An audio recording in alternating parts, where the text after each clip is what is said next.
All right, we're back with a very special edition for you. We have in the house, it is Dr. Fink about to head to England with a big auction. Welcome.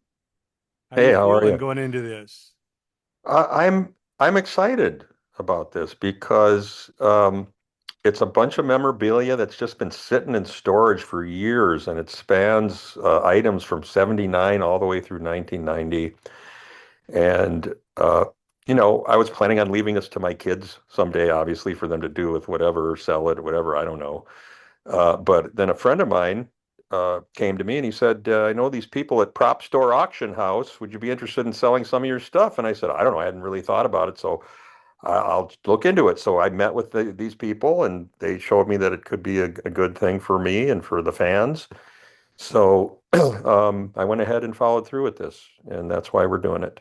So that the collectible market, can have fun with this and collectors and all that. And also it'll help us financially as well for the future and retirement and our kids. How's that? Absolutely. So Yeah. it's a UK-based company. It's called Popstar. No, Popstar. no, no, no. Prop store Pop dot Store. PROP, like a prop, like a movie Oh, prop. Prop. Yes, Okay. propstore.com. Propstore.com. That's right. We have the 80s Oberheim OB8 set that Hmm. used on tour. Hmm. Which And tour? and in the studio. That OB8 was Okay. used. That OB8 was used on Purple Rain and Parade tours, and was also in the studio with Prince Okay. and A tour myself. a tour Yeah. used mixing desk. Yep, no, that's not a tour mixing desk. That is the mixing console, tracking console that Prince used for Dirty Mind and some of Controversy album. Okay. Hmm. Fantastic. And I see that Yeah. you have a draft script from Purple Rain that was a work in progress, was it? Yeah, that was the William Blinn original Purple Rain script before Al Magnoli came in and modified it and edited it. It was the actual original first movie script that was given to me. Fantastic. Yeah, things 39 like, cassette tapes. yep, bunch of cassette tapes. So would Yep. you normally record rehearsals? Is that what these are? I recorded a lot of rehearsals on my portable boom boxes and Walkmans and Okay. stuff. And then I also had direct feed off of mixing boards at rehearsal, and also some of those tapes represent live shows off of the mixing boards on tour. And then there's one cassette in there that's really interesting. It's a one-of-a-kind cassette from the album called The Rebels, which was done in 1979 and was unreleased. However, it has been bootlegged out there a bit. But mine is like my original cassette copy of that album from the studio, the cassette dub of those songs after we recorded those in Boulder, Colorado in the summer of 1979. That's part of that tape collection. Right. Now, Yeah. how did this come about in Boulder? What were the circumstances? Prince wanted to do a side project early on with the band, and he wanted to call it the Rebels, which is kind of a precursor to the Revolution in a sense. But the Warner Brothers didn't feel he should be releasing something like that yet. But he did it. He went ahead and did it, and then presented it to them. And they said, "Well, we really like this, but you're really early in your career with us. You should really put this, on the side for now and do your thing with the second album." And then, later he got into producing and writing for The Time and Vanity Six, which was what he always wanted to do, which have side projects and produce other artists. So The Rebels was kind of his first foray into attempting that kind of a thing. So this was in between his first and second album.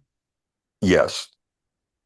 And why Boulder? You were just on a tour stop He, there or knew a no, studio? no, no, no. He picked that location for some reason. I don't remember why, or maybe management. He was looking for a place to record, and they said, "Well, it's just brand new, beautiful facility in Boulder, Colorado. Why don't you try that place?" And he said, "Sure." He wanted to get away and have a change of scenery, and all that. So we were like up in the mountains, foothills of Boulder. We went hiking up in them there hills. Oh man, it is It beautiful. is beautiful there. Fresh air and Yep. the greenery and the Hmm. mountains. Hmm. And of course, the Niederlander Ranch became very, very famous around that time. That was there in Yeah. Yep. Colorado with. Earth, Wind Sure. and Fire in Chicago, and you name it. Sure. Elton John. Yep. Yep. So this band, the Rebels, include yourself, Dr. Fink, Des Dickerson, Gail Andre Chapman, Simone, Gail Chapman, Bill Andre Chapman, Simone, and Bobby Bobby Z Z. on Yep. drums. Hmm. Hmm. How long did it take to record this? 1 week. Okay.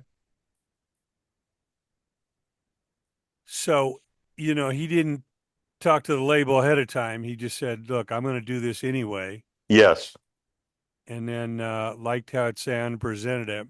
Yep. And was Owen Husney still involved, or was this No, after Owen? is after Owen. Okay. And Warner's like, "Whoa, hold on, dude. We Yeah. we're Slow just down. yeah, Slow down a little. we're we're just beginning. Yeah. We've got a few mountains to climb before we Right. diversify here." Exactly. Wow.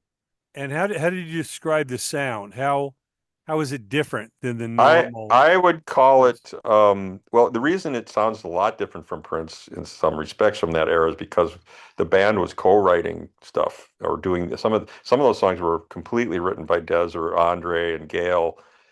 And I wasn't really doing anything other than writing keyboard parts on these things, Uh-huh. but I wasn't like bringing in full-fledged songs because he did it on such short notice. I really didn't have anything anyway that I wanted to put into that project as an original, but I was utilized as a session player and coming up with, original parts for those songs. That was my role in that album. And everybody kind of left with a cassette. Is that your That's right. thought? That's correct. And I Okay. don't know how many band members kept theirs, if they even have them anymore. But I had mine and kept it all these years because I think it's a piece of history that's interesting for people who are fans.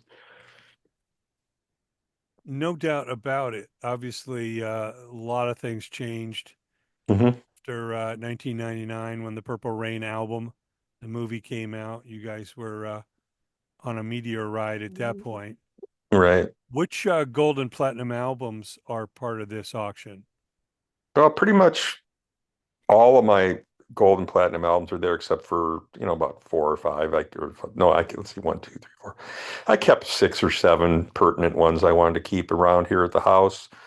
But you know, they were just collecting dust, sitting in boxes, not doing much. I had some posted up, on the walls, but the ones that I kept are the ones that I've had up on in my studio and stuff like that.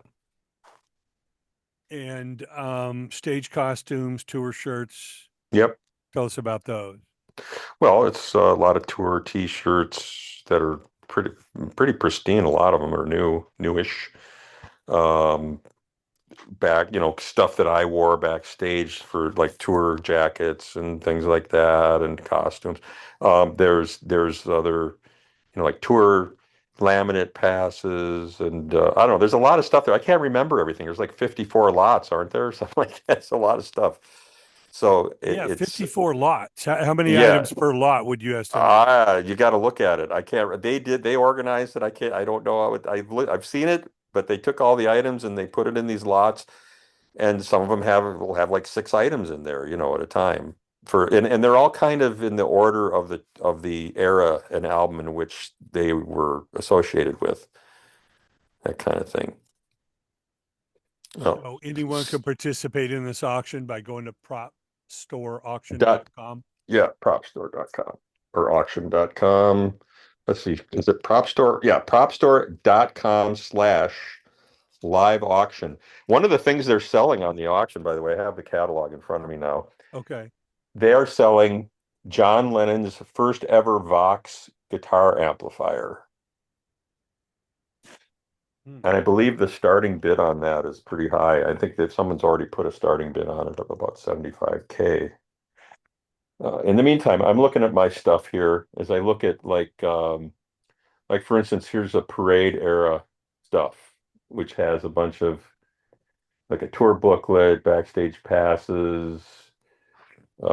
It says it'll if you look online, each lot tells you what's in each lot. For instance, These are the lot numbers 710, 711, 712. Yeah, like when you look at the first draft script of Purple Rain, like you said, that's in there, and then they also included a second. Hold on. Okay, so then there's tickets for the film premiere at Mann's Chinese Theater in Hollywood. Uh, Also included a promotional program for Purple Rain, printer's proof sheet showing designs for either a vinyl picture disc or promotional stickers. And there's 4 items in that lot. There's let me go backwards here. Sorry, my camera's covered, the book is covering the camera. But yeah, there's all these different lots with here's the Purple Rain tour shirt stuff, including a promotional umbrella, world tour program, autograph poster. That's all in that lot, 4 separate t-shirts. So if you go online, you'll see all these items and you can see what's in each lot. The gold records are all sold individually. Yes. And but there's a lot of tour clothing, tour t-shirts, and tour books and stuff. They put them all in the lots together, so the shirts and the tour book and things like that are all in one thing. So going back, the world premiere of Purple Rain was at the Chinese Theater on Hollywood Boulevard. Yes, That's where the MTV yes, yes, crew was following you guys, and yeah. I remember all that coverage. Hmm. What do you remember most about that night? Of the The the world actual premiere of Purple the world Rain. premiere. Well, geez, A lot it's of a long hoopla. time ago, but yeah, it was exciting. Here we are, a bunch of young, Midwestern kids Yeah. who were coming into Hollywood and being in a movie, a rock and roll movie. It was pretty exciting for us. It's a big Yeah, deal. you're walking on those hallowed grounds where all the famous movie stars had their hands in cement and Right, done right. world premieres, and All that they stuff. held the So Oscars in that area and everything. I mean, it was yeah, pretty quite, pretty fun. It's fun to be around that stuff, and be a part of yeah, it. yeah, and of course MTV played a real big part in that premiere and Yeah, launch, yeah, and absolutely. When Doves Cry and Let's Go Crazy and all that were all over the station, and Hmm.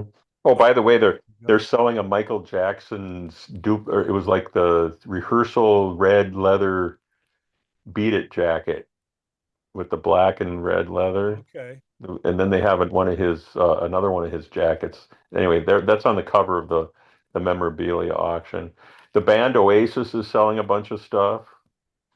There's Jimi Hendrix stuff on this auction. There's just a really a wide variety of cool items on this particular one. yeah, and you're going to London to be a part of this, participate. That's correct. I'm going to be doing a Q&A and performing a little bit on the Oberheim day of the auction before the auction starts, and just to kind of get things rolling. And what time of day is the auction? So people in America, I think it's going to start at like 2 in the afternoon in London. okay, so that's very, very early West Coast time. Yeah, extremely early. So I don't know Um, how easy it'll be to participate live well, if you're unless a you're, serious collector, you set your yeah, alarm and get you'll up get up and and do it. Yeah. yeah. Sure. East Coast not quite as bad, maybe, Yeah, mid morning.